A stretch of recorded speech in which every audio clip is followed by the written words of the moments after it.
क्या पाओगी? मायके में जाके अपना रहोगी। और पति को ईश्वर मान करके चलोगी। 1 लाख गाली देता है, जवाब नहीं देंगे। आप हमको मार दीजिए, हम आपको हाथ नहीं उठाएंगे। हम आंख मूंद लिए, आप हमारा प्राण ले लीजिए, आपके चरणों में मेरा प्राण है। वह पति गधा नहीं होगा कि तुम पर उंगली उठाएगा, नहीं। वह पति उससे बोल रहा ना, पूरा कहेगा कि हम हमारे जैसा मूर्ख इस संसार में नहीं होगा। ये पत्नी सारा सकाम के निछावर कर दिया। और जिस नारी की आवाज घर के दरवाजे के बाहर चल जाए, वह नारी सती होते हुए भी असती है। उस नारी के घर में, उस पुरुष के घर में कितनों करोड़ कमा ले, लक्ष्मी की वास नहीं हो सकता। मैं नहीं कहता हूं, ये ग्रंथ कहता है, ऋग्वेद, यजुर्वेद, सामवेद, अथर्ववेद कहता है कि नारी की आवाज चौखट के बाहर नहीं जाना चाहिए। और जो अपने अपने पति को, जितने नारी हैं इस संसार में, नारी की 4 पद होते हैं, पद्मिनी, पद्मिनी, पद्मिनी, चिंतिनी, हस्तिनी और दंतिनी।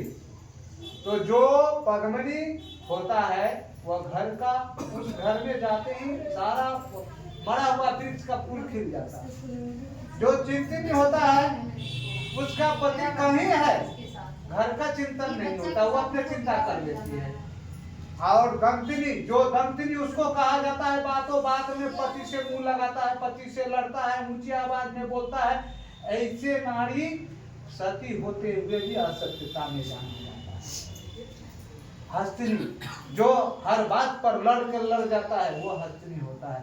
इस लक्षण की नारी हो तो उस पति को हम ये कहेंगे कि पत्नी से वो दूर रहे, वही अच्छा है।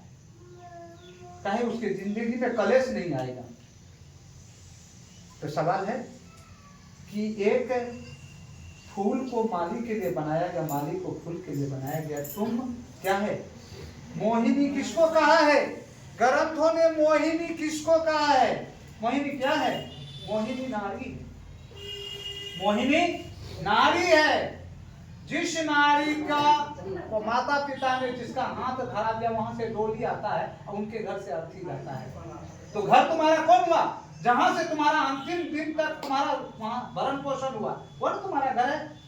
आज मायके में जाओगे, भाई भोजा 10 दिन खिलाएगा, 11वां दिन ताना मारना शुरू कर देगा, वो कैसा घर है? तो अपने घर में रहोगे तो सभी समय और सभी जगहों में सम्मानित रहोगे।